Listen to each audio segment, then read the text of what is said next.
Bonjour et bienvenue dans cette série de tutoriels sur le web sémantique et le web des données ouvertes et liées.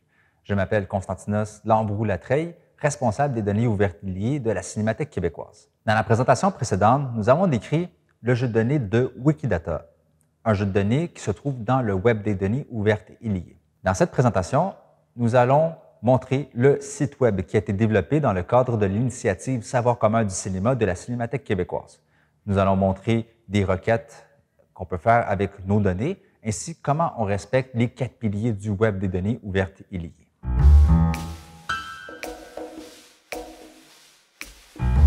Nous allons nous attarder seulement sur les données ouvertes et liées, ainsi que le point d'accès Sparkle. Donc, premièrement, on a accès aux différents jeux de données qui sont publiés avec les formats RDF et CSV.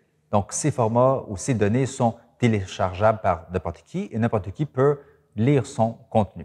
Plus intéressant, nous avons un éditeur Sparkle qui permet aux gens qui connaissent Sparkle d'écrire des requêtes. On a aussi des exemples qui sont déjà développés. Donc, prenons le premier, où là, on va extraire les réalisateurs dans les films où Michel Côté a joué. Donc, si on clique sur cette option, la boîte va se pré-remplir avec une requête Sparkle et on peut exécuter cette requête, attendre quelques instants et voir le résultat à l'écran. Donc, on peut voir directement qu'on a le résultat. On a 44 réalisateurs qui ont travaillé avec Michel Côté. Wow! On a tout d'abord les URI qui vont identifier ces réalisateurs. Et à droite, nous avons les étiquettes, ou en fait, le nom des réalisateurs. Donc, dès le départ, on peut voir comment on représente de façon unique les entités dans nos données. Dans nos résultats, on peut voir Émile Gaudreau, réalisateur qui a travaillé avec Michel Brault. Et on peut voir son URI qui permet de l'identifier de façon unique.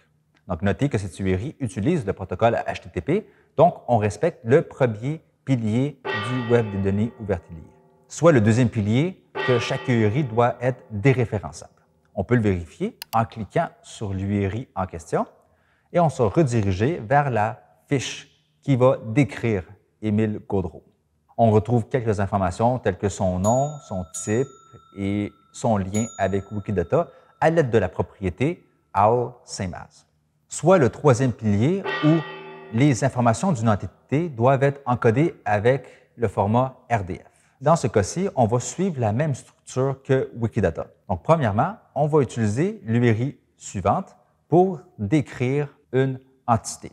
Et si on clique sur l'entité, le site web va faire une déduction, c'est-à-dire il va essayer de trouver est-ce que vous êtes un être humain ou vous êtes une machine. L'URI est légèrement différente. Donc, au lieu d'avoir ressources, on a page. Donc, ici, c'est la page qui est affichée pour être lisible par un humain.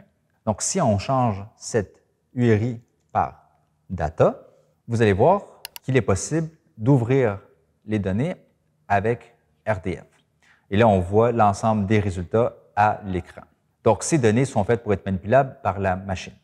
Finalement, soit le quatrième pilier, c'est-à-dire que les données doivent faire des liens avec des sources externes. Donc, comme on peut le voir dans la page de Émile Gaudreau, avec le all same as, on fait des liens avec Wikidata. Donc, si on clique sur l'URI suivante, nous allons être redirigés vers la fiche Wikidata de Émile Gaudreau. À ce jour, à la Cinémathèque québécoise, nous avons créé des liens pour les personnes, les œuvres, les lieux et les langues.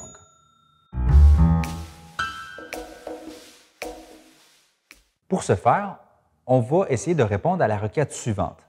On veut trouver tous les réalisatrices qui ont réalisé le plus de films de fiction. Dans le cas où on n'aurait pas fait des liens avec Wikidata, on ne serait pas capable de répondre à cette requête, puisque la Cinémathèque québécoise ne documente pas le genre d'une personne. Par contre, en étant lié à Wikidata, on a accès au genre de toutes les personnes qui existent. Nous voici à nouveau dans le point d'accès Sparkle de la Cinémathèque québécoise.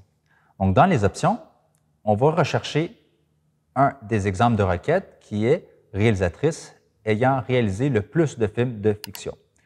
Si on clique sur cette option, l'éditeur de texte va se pré-remplir avec la requête Sparkle et là, on peut exécuter la requête. Et voici les résultats, les top 5 réalisatrices ayant réalisé le plus de films de fiction, avec son URI et le nombre de films qu'elle a réalisés. À noter que ces résultats ne représentent pas nécessairement la réalité, étant donné qu'on se limite à ce qui a été catalogué et à ce qui existe comme information dans Wikidata.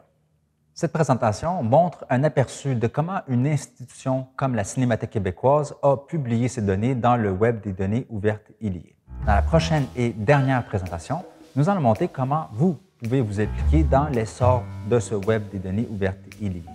À bientôt.